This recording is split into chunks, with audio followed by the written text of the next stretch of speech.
the other narrow gate. Matthew 7:13 to 14, Contemporary English Version. Go in through the narrow gate. The gate to destruction is wide, and the road that leads there is easy to follow. A lot of people go through that gate, but the gate to life is very narrow. The road that leads there is so hard to follow that only a few people find it. Mga salita ng Panginoong Yesus na umaalingaw-ngaw sa lahat ng panahon, sa lahat ng dako. Sabi niya, ang piliin ninyong daanan o lagusan at lampasan ay yung makitid na pinto. Dahil yung mga napupunta sa kapahamakan, nagkakagulo doon sa maluwag at madaling daanan na pinto. At kung maglalakad kayo, sabi niya, piliin niyo yung makitid na landas sapagkat maluwag at maginhawa yung daan na nagpupunta sa kapahamakan. At mas marami ang doon ay dumadaan. Of course, this has always been read, and we also believe that it is about eternal life. It is about salvation. That the Lord is talking about how to find eternal life, that the way to eternal life is narrow, it is difficult, and many people choose the easy way, they don't find eternal life. And we have already applied this first reading many times. Now let's look at the second meaning. Kaya titingnan nga natin yung the other narrow door, the other difficult way. That life here, as the Lord means, could be life on earth. Could be life here and now. Kasama na sa ating pinananaligan yung pinag-uusapan yung buhay sa kabila, sa walang hanggan. Pero ngayon naman ay tangkain nating unawain yung kahulugan ng buhay sa isa pang napaka-posible at gandang basa nito, hindi pampalit doon sa isang reading, kundi pandagdag. And this is life on earth. Yung buhay natin ngayon. The other kingdom of God is what you have now within you. And the Lord Jesus said that the kingdom of heaven is in you. Although it is still something in the future, but it is also something in the present. At sabi ng Panginoon sa John 10:10, a thief comes only to rob, kill, and destroy. I came so that everyone would have life and have it in its fullest. So we're talking about the spiritual eternal life to the fullest. We're also now talking about life here, practical life on earth now, and have it and enjoy it to the fullest. Life could mean an abundant and a full life on earth in this world. A life that is fruitful and meaningful. Mabunga, makahulugan. Abundant, happy, pleasurable. Pag sinabi ng Panginoon, ang nais kong buhay na mapunta sa inyo, isang buhay na masagana, punong-puno, masayang-masaya, mayamang buhay, malusog, at kaibig-ibig na buhay. Therefore, para mangyari yan mga kapatid, it could only happen if there is a life of freedom. Paano ka naman magkakaroon halimbawa ng fruitful, meaningful, abundant, happy and pleasurable life kung bilanggo ka? May context yan at may premise na na-enjoy ng tao yung lubos, ganap at nasigla, mabungang buhay kung siya ay malaya. Ang pinag-uusapan siyempre, spiritual and emotional freedom among others. Kung minsan naman, hindi ka politically free, pero pwede ka rin magkaroon ng ganong spiritual freedom. Kung minsan naman, you are not legally free, pero meron kang freedom din. Ang mahalagang freedom na pinag-uusapan para mangyari yan is a spiritual and an emotional one. Kasi kahit politically free ka, nakatira ka sa isang malayang bansa, wala kang commitments, hindi ka nakakulong, pero kung mabigat ang espiritu mo, mabigat ang iyong darama, hindi rin mangyayari yung buhay na masagana, masaya, maluwag, at kaibig-ibig. Kaya nga ang Panginoon ay lagi na lamang na tinutulad sa freedom giver. That in Christ we have freedom. That Christ sets us free. And of course, that is not freedom to do wrong, but it is a spiritual and an emotional freedom. Kaya marami ang Panginoong pinagalitan ng mga religious leaders ng panahon niya kasi bihag na bihag, sakop na sakop ng templo ng mga relihiyoso, yung puso, yung emosyon, yung kaluluwa, yung damdamin ng mga tao. Natantad ng bawal, natantad ng mga regulasyon. Kaya ang tao tuloy, kahit ano na lang pagsisikap na gawin niya, kulang siya, lagi siyang guilty, malungkot, at natatakot na maparusahan ng Diyos. Paano ka sasaya nun kung lagi kang natatakot, wala kang spiritual na kalayaan? Siyempre, sinabi natin nga na kaya napakahilig namang manakot ng mga religious leaders kasi pag takot ka, controlled ka. Madali kang kontrolin. Si Lord, pinapalaya niya yung mga tao. Pag lang malaya ang tao, mangyayari yung abundant life. Yung emotional and spiritual life. Na kahit mahirap ang dala mo, pagod ka, pero katawan mo lang. Ang loob mo hindi hirap. Maluwag. A life like that could happen only if it's a life of fulfillment. Yung masaya ka sa ginagawa mo. Yung bunga ng ginagawa mo ay hindi lang para maghanap buhay ka, kundi nagbibigay din sa iyo ng saya. Therefore, it is a life lived according to one's giftedness. Bawat tao ng nilikha ng Diyos ay binigyan ng takdang kakayahan, karunungan na pangkanya lang at bagay sa Kanya. At yung mga karunungan na ito, kakanyahan, katangian, kakayahang gumawa ng mga bagay, ito ang kailangan ng taong madiskubre, malinang, madevelop, para siya maging mabunga. Kasi pag hindi siya umaayon sa kung paano siya nilikha, hirap na hirap siya sa buhay. Hirap na hirap siyang gumawa ng anumang bagay. Halimbawa, yung puno na pang Pilipinas, pinipilit mong patubuin sa California, up to a point, it can probably grow, but it will never bear fruits. O kaya kung mag-bear fruits man yan, maliliit, mga bubot, hindi magmamature, mapakla ang bunga. At maraming mga tao kasi parang halaman din eh. Meron tayong klima na bagay, meron tayong lugar na bagay, meron tayong ginagawang bagay sa atin, may type ng soil na bagay sa atin para tayong mag-grow. And of course, I don't mean that in the physical sense now. Pero pag wala ka sa tamang lugar at hindi tama ang ginagawa mo ayon sa kung paano ka nilikha, paano ka magiging mabunga? Wala ka rin sa lugar. At pag hindi ka mabunga, paano ka magiging masagana? At pag sinasabi natin napakaraming taong sobrang hirap sa buhay, maybe economically, financially, hindi naman yun ang kagustuhan natin sa tao eh. Ang gusto niya, lahat ng tao mariwasa. Pwede ba yun? Pwede kasi hindi mo kayang ubusin ang kariwasaan ng Diyos.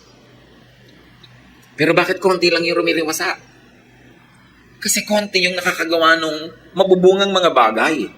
Na bagay sa kanilang talento, bagay sa kanilang personalidad, nagkiklik tuloy lahat ng ginagawa nila.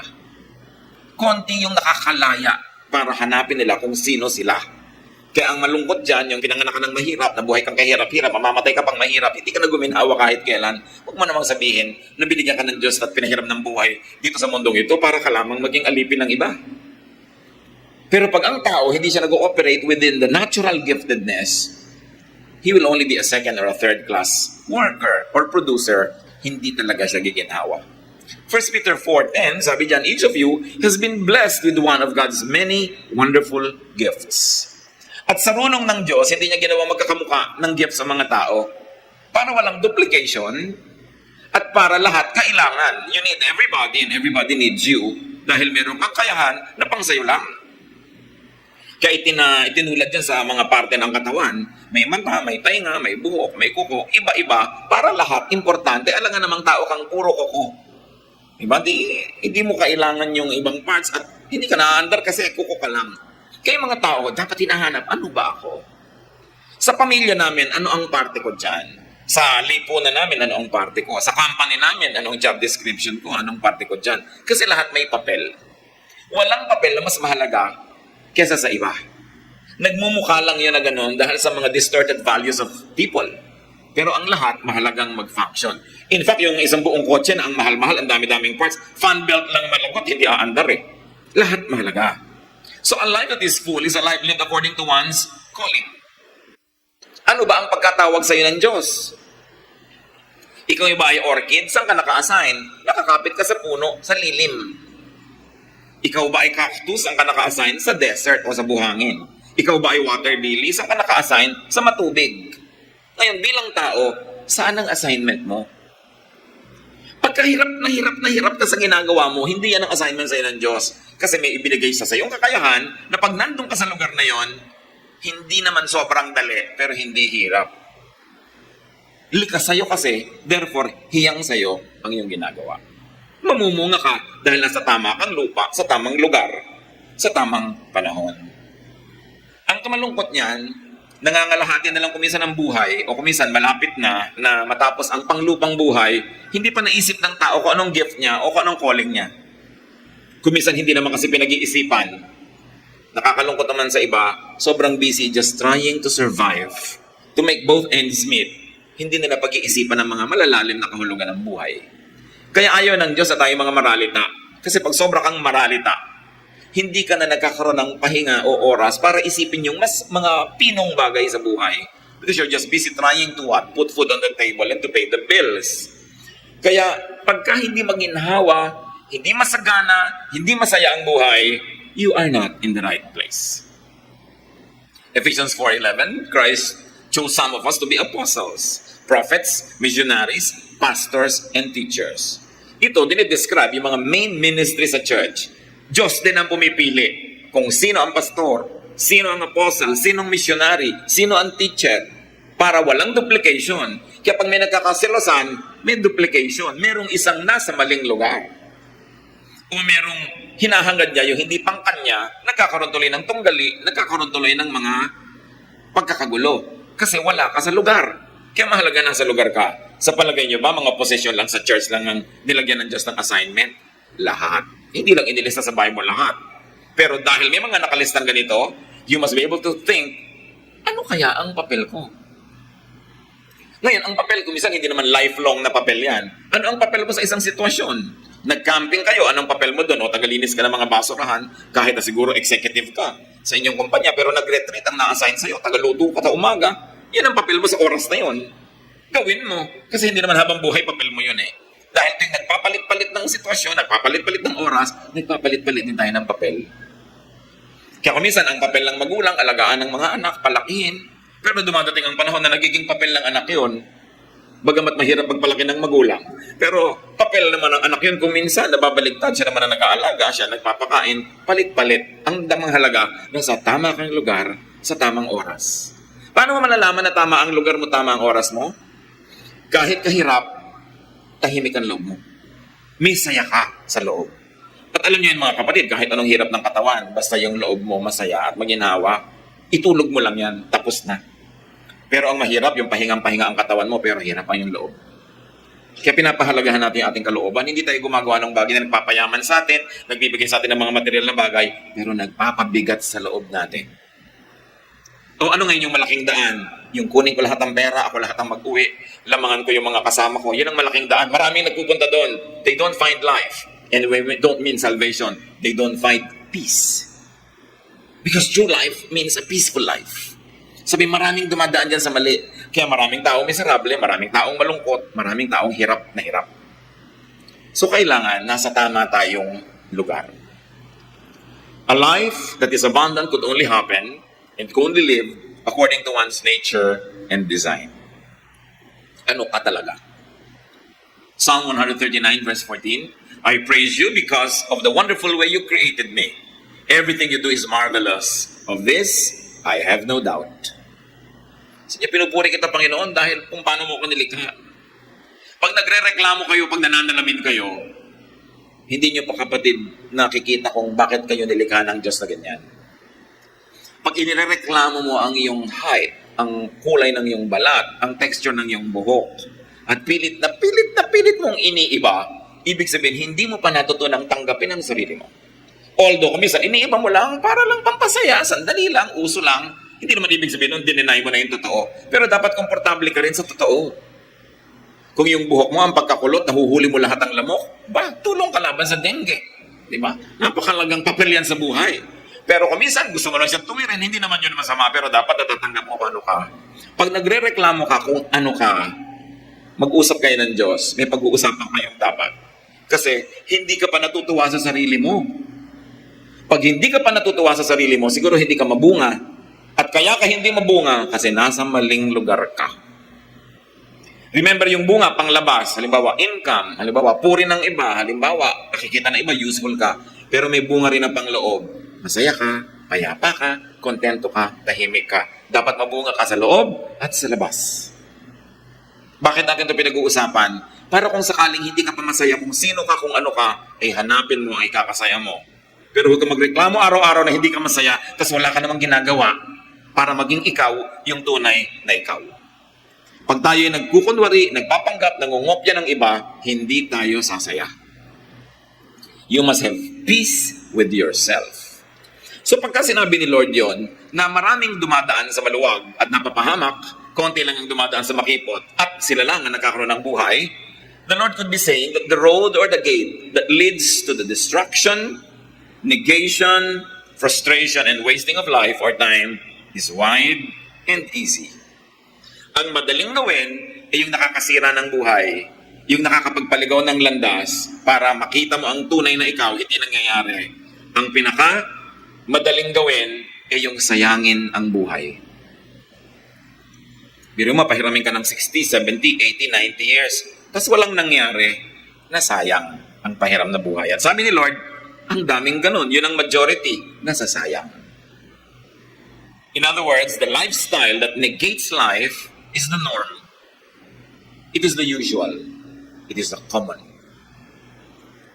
Ang Panginoon na nagsabi, higit na marami ang dumadaan doon. So, out of 10, 9, 8, yung nabuhay, namatay, wala nangyari.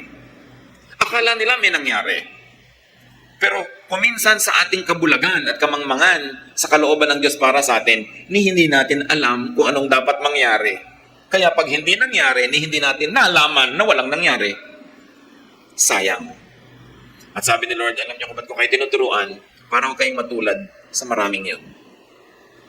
Most people exist but don't live. They don't get a life. They exist but don't find the fullness of life because they take the easy way. O pinag-aaral ka ng magulang mo, ang hirap naman eh. Magda-drop out ka na lang. Pumili ka dun sa madaling daan, madaling pinto, pero mapapasama ka sa mga taong hindi na-develop. Kuminsan ang isa sa mga kinakalungkot ko ba sa nadidinig ko, yung mahirap po yan eh. Sabihin mo sa karpintero, ganitong gawin mo, ganon. Ang hirap naman po, padaliin na lang natin. Aba talagang mahirap ang buhay. Si Jesus ang may sabi, mahirap yung daan patungo sa development ng pagkatao. Mahirap yung daan patungo sa pagyayabong at pamamulaklak ng pagkatao mo. Yung gustong madali lang, walang mangyayari sa buhay mo. Dapat handa ka mahirapan. Kasi ang nahihirapan, nagtatanim, yun ang umaani. Sabi ni Lord, bakit maraming buhay na nasayang?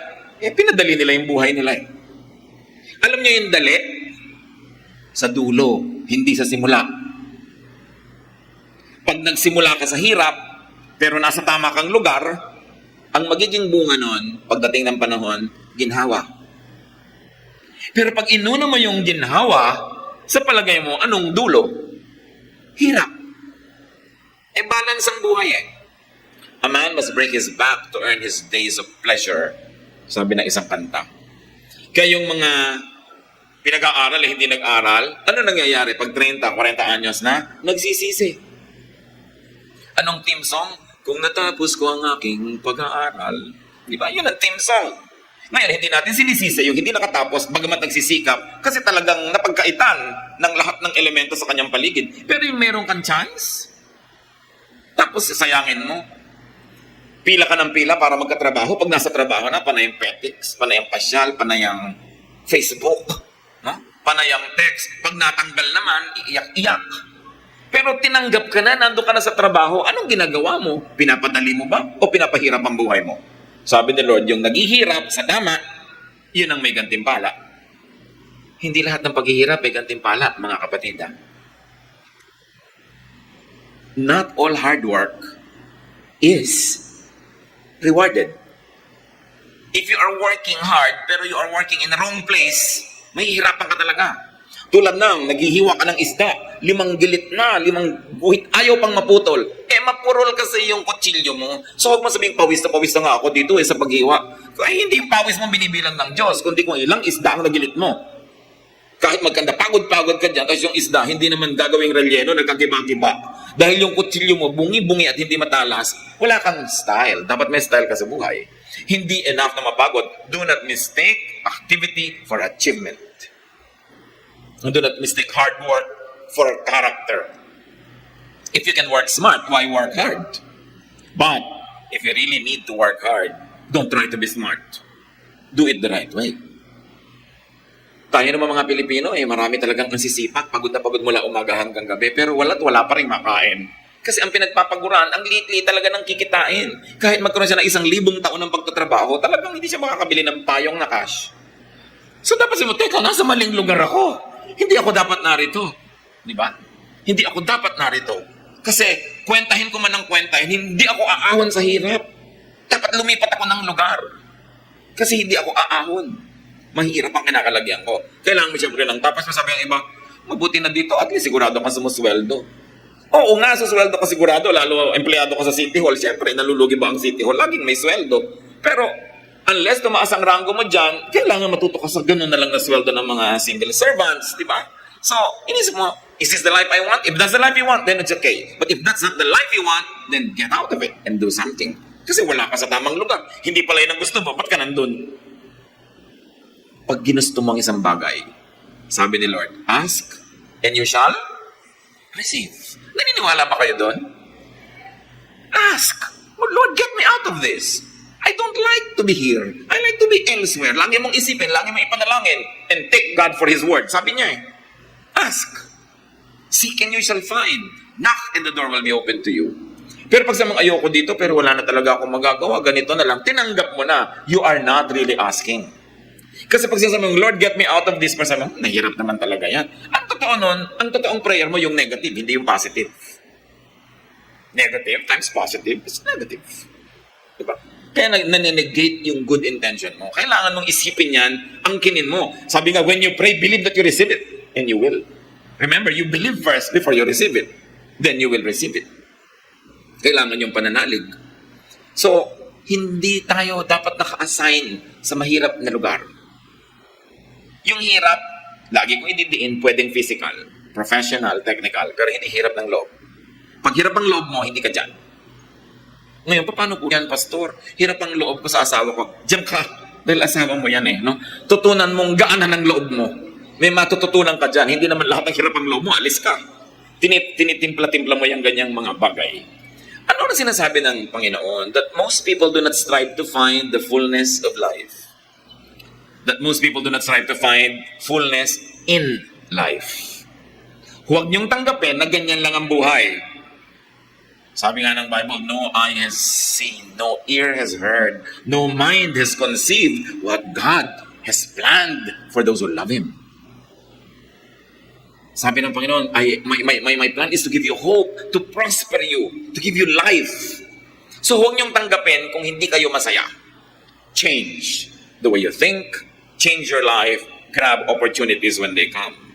In other words, the Lord was saying that the gate and road to life is hard to enter and to walk. Therefore, only a few find life. Effectively, the Lord says that only very few people really get and have a full life. And is it not true?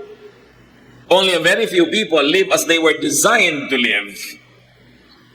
Therefore, sila talaga yung maraming napapakinabang sa nilikha na binigay ng Diyos dapat sa lahat. Look around you and see the reality. Magbilang kayo ng 10 taong kilala nyo. Ilan doon ang masasabi nyong sila super contented, masaya sa buhay nila? Kaya sabi ni Lord, okay, kita nyo na. Tama ba si Lord? Marami hindi nakikita yung life. And I like to be emphatic, hindi salvation ang pinag-uusapan ngayon, bagamat salvation yan sa ibang usapan, kundi yung buhay ngayon dito sa lupa. Gaano karaming married people lang masaya? Diba? Ang sasaya pagka-wedding day sa mga video, kung magtinginan, akala mo mga tiko yung mga mata sa lalagkit. Pagkatapos, after a while, irapan na lang, ayaw na magtinginan. So, bakit ganun? Anong nangyari? May nangyari, di ba? Look at lives that are not lived, but only suffered from. Ilan ang mga nagsasama na lang alang-alang sa mga bata? Ganun ba yun? Alang-alang sa sasabihin ng matatanda, ng lipunan. Many marriages are only suffered from. They are not enjoyed. Look at the lives that are not lived, but endured, or half-hated, and even disliked. Meron pa, I hate my life. Yung mga ganyan. Look at the lives that are not lived, but tolerated, and even abandoned. Di ba? May mga nang-abandon ng life nila. Tatay, ina-abandon ng pagkatatay. Nanay, ina-abandon ng pagkananay. Kasi hindi nila gusto yung papel nila na yun, o buhay na yun. Look at the lives that are not lived, but escaped from. Pagka ikaw ay nagkukubli na sa alak, sa drugs, tinatakasan mo ng realidad. Tinatakasan mo ang buhay. And how many lives are ended prematurely? Hindi ka pa tinatawag ng Diyos nag-volunteer ka na. Diba? May mga gano'n, nagpapakamatay, hindi pa panahon. Ganun ba ang dapat isagot mo sa buhay na ibinibigay ng Diyos? Wakasan mo? Pero pagka ang tao, depressed na, gipit na, lungkot na, lalong na pagsasamantalahan ni Satanas ang kahinaan at lalong binubulag, pinakakasira-sira. So, hindi dapat ganon. Maaga pa lang, na hindi ka masaya, dapat humanap ka na ng kalutasan.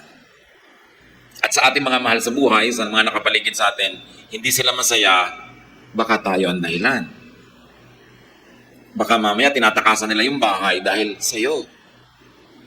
Marami mga bata ayaw umuwi ng maaga kasi naiinis sa bunganga ng nanay o sa paglalasing ng tatay. Dapat ang tao excited umuwi. Pero yung mga tahanan natin masarap uwian. So tinitingnan din natin, hindi lang ang sarili, yung mga paligid natin, masaya ba sila? Na ako ang tatay nila, ako ang nanay nila, ako ang kapatid, ako ang asawa. Kasi tayo may pananagutan din sa isa't isa na pasayahin ang ating kapwa. Lalo't bahagi yan ng pamilya o ng kumpanya, nakasali ka dyan, this is your official family. Ano ang function na ginagawa mo dyan? Many lives are destroyed by lack of meaning and purpose. Many lives are destroyed by lack of growth. Many lives are reduced to becoming like bonsai plants. Sa halaman lang cute ang bonsai, sa tao hindi. Pag nakakapagpatubo ka ng akasya sa tansan, wow, bonsai. Mukhang halaman pero hindi kasi hindi naman mamumunga yun, ang liit-liit nun. Alam niyo ba ang daming buhay ng tao, bonsai? Ayan lang yung mundo mo, kaprasong tansan, konting patak ng tubig, konting sikat ng araw, yung kahabang panahon. Samantalang pwede kang lumaki, lumago, lumabay, lumawak, bumanda, mamunga, mamulaklak, malimuyak, bumango. Pero nangyayari ba yun? Dapat nating isipin. Una, baka tayo yung hadlang sa ating sariling pagyabong at dapat din nating isipin, baka nakakahadlang kayo sa pumumulaklak ng kapwa nyo. Lalo't yung kapwa nila ay sakop mo. Asawa mo, anak mo, may influensya ka o kapangyarihan. Ginagamit mo ba ang kapangyarihan para idikta yung buhay niya? O para tulungan mo siyang hanapin kung sino siya, para kung ano talaga siya, ay maging siya yun. Napakahalaga. Ang Panginoon, nagbigay sa atin ng buong model, Luke 2:52. And Jesus grew in wisdom and stature, in favor with God and men. Lumago siya in wisdom, intellectually, mentally. Lumago siya in stature, physically, in favor with God, spiritually, and in favor with men, socially. Balanced growth. Pag may mahal ka sa buhay, kayo na lang ang tao sa mundo. Merong mga magnobyo, nasa mga event, nasa mga party, sila na lang ang tao sa mundo. Gusto mong ilagay sa kahon dahil dyan na lang kayo, total hindi kayo tumitingin sa amin. No? Merong mga tao na hindi nag-grow yung mahal nila sa buhay dahil ayaw nilang makakilala ng iba, nagseselo sila. Anong gagawin nyo? Ikukulong nyo? Itatali nyo yung tao? Hindi na siya mag-grow? Ang mga nagmamahal, sabi nga nung nasa poster, if you love someone, set him free. If he comes back, he is yours. If he doesn't, he never was. Kung nandyan lang sa tabi mo, dahil nakatali, mukha lang sa'yo, pero hindi. Pawalan mo, paliparin mo. Pag bumalik sa'yo nga. Ngayon, kung hindi bumalik, hindi umiyak ka, pero nalaman mong hindi naman talaga pala sa'yo eh. So hayaan mo siyang pumunta kung kanino talaga siya para mawalan ka ng katabi yung para sa'yo, pumunta sa'yo. Pero kung pinupuwersa mo lang, binabantay, 9 o'clock na, ba't di ka pa nagte-text? Hindi ka na nga tinetext nagtatanong ka pa, hindi mo alam ibig sabihin nun? Ba't may pinipilit na mahalig ka? Pwede kami na mahal. Kung hindi ka naalala, ba't may pagsisiksi ka ng sarili mo? Kailangan, palayain mo yung tao kung ayaw ba niya mag-text sa'yo. Di wag. Kasi alam niyo kung gusto niya, yung sinasabi wala akong load, dahilan lang yun. Pwedeng wala siyang load ng 30 minutes, 1 hour, 4 hours, pero yung 3 araw nang walang load, makahalata ka. Di ba? Makahalata ka. Kaya huwag ka na nagbibili. Ikaw naman, papadala kitang load. Talagang binibili mo siya. So, napakahalaga na. Kung kailangan mong padala ng load ang isang tao para ka-textan, di ka doon mahal. Liban na lang talagang hirap na hirap. Ikaw na dapat na magtansya nun. Importante, palayain mo ang tao.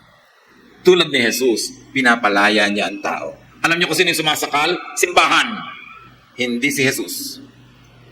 Siya yung mga lahat ng tao, dumating, umalis, hindi niya pinipigil, hindi niya pinipilit. Kung nandun man, kasi gustong nandun, hindi na obliga. That is infinitely nicer. So how could one have life? How could one have life to the full? By growing to one's fullest potential. Tulad ng ginawa ni Lord.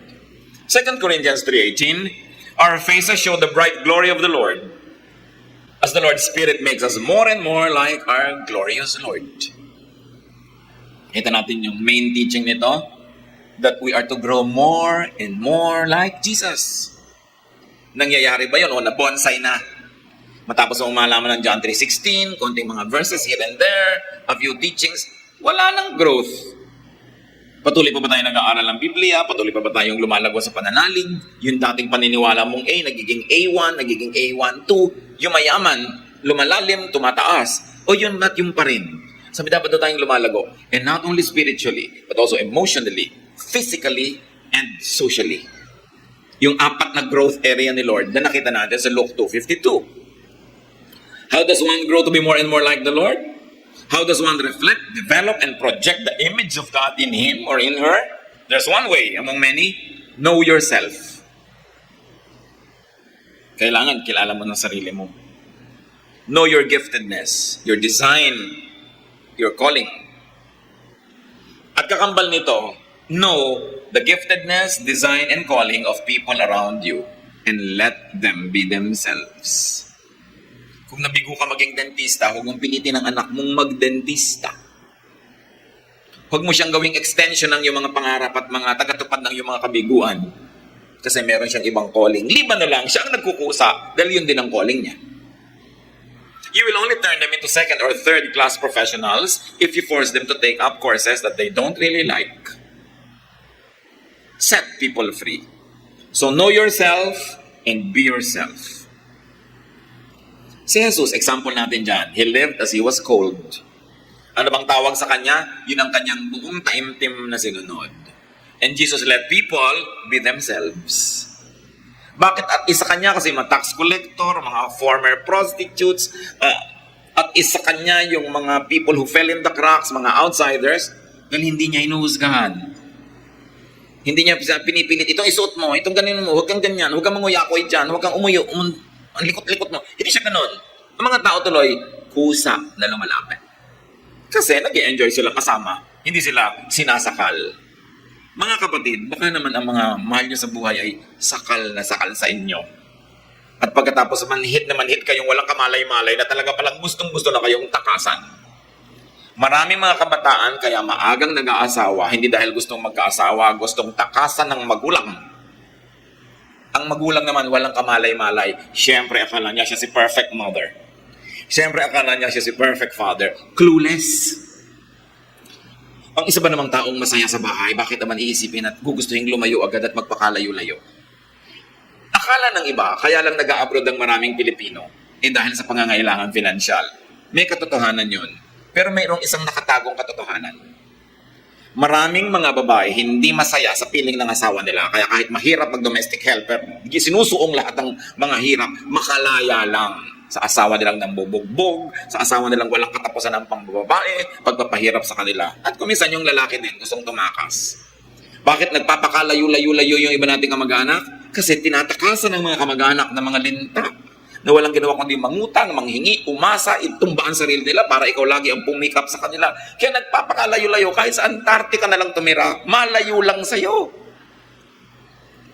Tapos pilit mong hinahanap kung ano yung email address. Lumayo na nga eh. Diba? Mahirap kasi ang text na yan, isang text away lang, talagang nasasabi sa'yo ang size ng sapatos. No? Kung ano-ano pa, model ng telepono na gusto. Pero bakit yung iba layo ng layo? Hindi lang dahil sa economics. Nasasakal. One of the greatest gifts that we can give to our loved ones is to set them free and let them be. Kasi mapigil mo man yan, mapilit, makadenahan, maigapos, may hangganan yon. Aalma at aalma, huhulagpos at huhulagpos yan pag di na makatiis. Gusto mo bang umabot pa sa ganon? Yung mga goodbye na ang tagal bago ka uwiin, 10 years or 15, o kung kailan ka nakaburol, tsaka nalang uuwi. Kasi sakal. Si Jesus, kahit kailan, walang sinakal. Yung mga Pharisees, sakal na sakal yung mga tao, kaya tinutuligsan ng Panginoon eh. Kasi i-assign mo yung moralidad mo sa iba. Hindi ka naninigarilyo, galit na galit ka sa lahat ng naninigarilyo. Di huwag ka manigarilyo. Ngayon, kung tinatanong ka, sumagot ka, gusto nila magpaturo sa'yo, turuan mo, pero yung pupunta ka sa isang umpok na naninigarilyo, papakailaman mo sila, walang ginawang ganun si Lord kahit kailan. Basta yung buhay mo, magandang example. Pag pinagturo ka, katulad ni Jesus, laging nahihiling ang magturo, nagtuturo. Pero hindi ka naman pinagtuturo, turo ka ng turo dyan. Hindi niya style yun. Style yun ng Pharisees.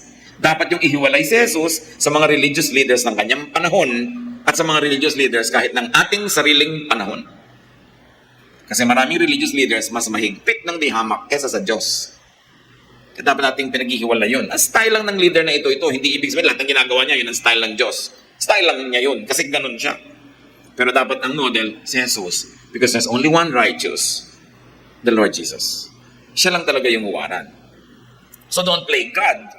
Don't be a self-appointed Messiah and Savior and Reformer of everyone around you. Dahil, sarili mo na ang tingnan. Yan ang sinabi ng Panginoon. Napakahalaga ba natin isipin to be ourselves is God has given each of us different gifts. Sabi ng Romans 12:6. Lahat may gifts.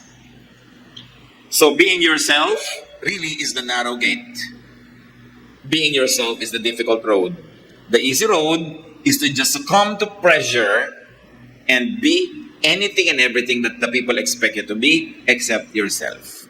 But if you are not yourself, you are not true to yourself, you will not find life. Yung peace, yung joy, yung kapayapaan. Allowing others to be themselves is another narrow gate. Mas madaling kontrolin ng iba, mas madaling maging dominante kaysa maging mapagbigay at maunawain. Kaya narrow gate din yun eh. Ang tendency ng tao, kontrolin ang mga mahal niya sa buhay. Yun ang madaling gawin, yun ang likas, yun ang tendency. Kaya sabi, you want life in your relationship, do it the hard way. Control yourself more than you try to control others. Most people are pressured to conform to the standards, to the demands, and expectations of others. Many of us force others to conform to our standards, to our demands, and to our sense of morality. But morality is a very personal business. You cannot impose your morality on others. Even if they obeyed you, it would only be superficial, not true to their hearts, and not true to themselves. Wala pa rin katuturan yun sa langit. Kaya mahirap yung may mga kamag-anak na mga sobrang relihiyosa, mga titang sobrang mahihigpit sa pagiging relihiyosa, pati yung kanilang mga pananamit, i-impose sila sa iba, yung pamamaraan nila. Pang-ibabaw lang naman ang pagsunod dun eh. Pero sa kalooban mo, naghihimagsik ka. Kaya wala ring nararating.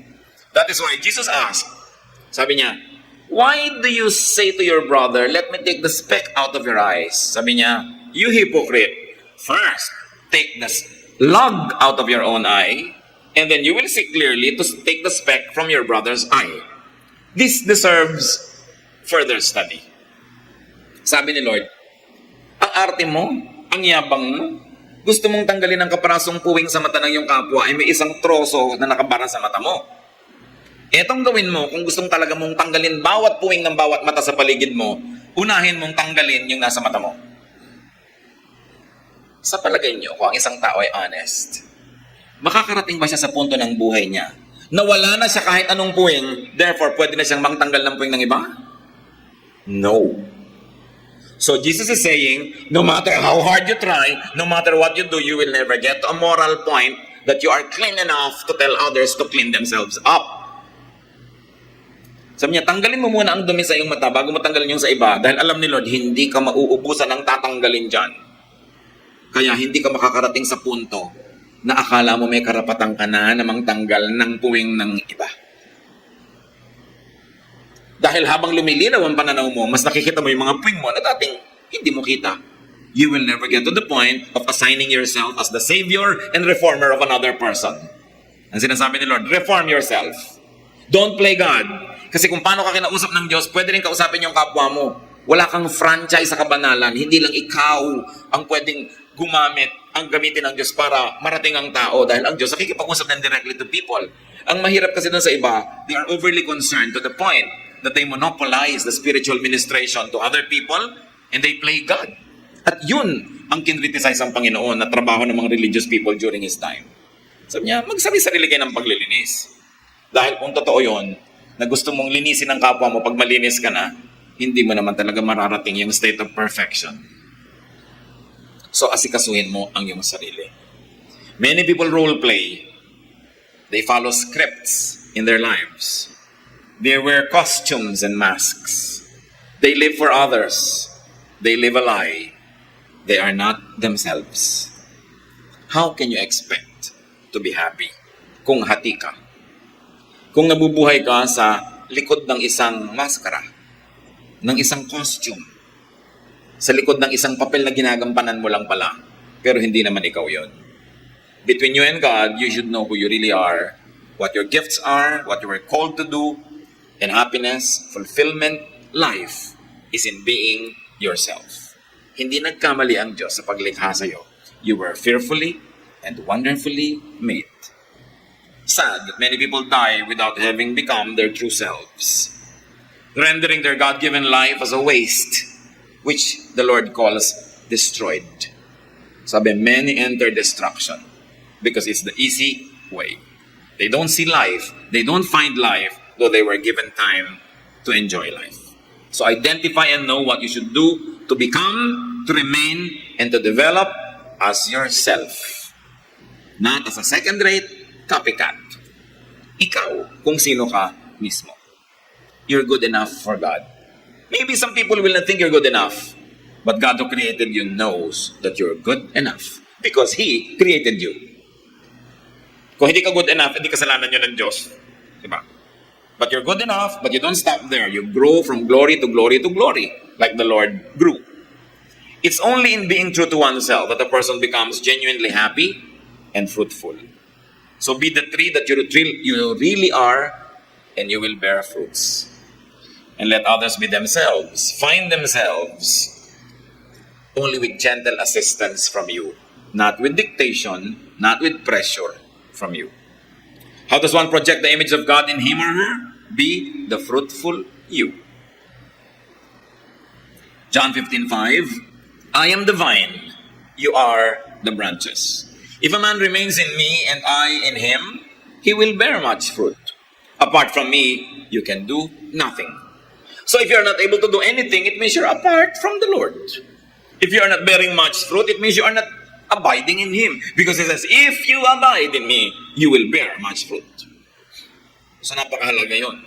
Pwedeng i-reverse, malalaman mo kung anong kalagayan mo. And as I have said, there are external and internal fruits. Galatians 5:22-23 talks about the internal ones.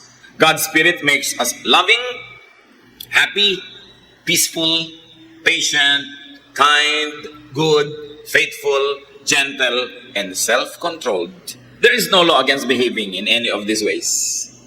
Sabihin ng tunay na bunga. Kung ikaw ay mapagmahal, maibigin, masayahin, mapayapa, ikaw ay hindi bugnutin, kaya mo maghintay, mapagpasensya, mabait, mabuti, matapat, banayad, at may pagpipigil sa sarili. Sabi, iyan ang pinakamagandang marating ng isang tao.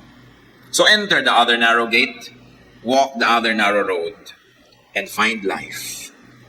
Salamat, Panginoon, dahil kayo Diyos na concerned sa aming daily life. Hindi nyo lang kami gustong dumaan sa mundong ito, tapos ay ganun na lang. Gusto nyo kaming mamunga, gusto nyo maranasan namin lahat ang pagpapalang inilaan nyo dito sa physical world, kung saan kami naroon ngayon. Bagamat nananalig kaming ang kahulugan din ito, Panginoon, itong mga katuroang ito tungkol sa buhay na walang hanggan. Habang narito kami sa katawang ito, sa mundong ito, nananalig din kaming merong kayong mga nakalaang pagpapala. Open our eyes, teach us, so that we can be our true selves and we can allow others to be their true selves and we can all bear good fruit. Pagbulay-bulayan natin sa ilang oras, ilang sandali ng katahimikan ang mensaheng ito at nawa hanapan natin ng very personal application. Let's bow before the Lord and hear the silent and gentle voice of the Holy Spirit.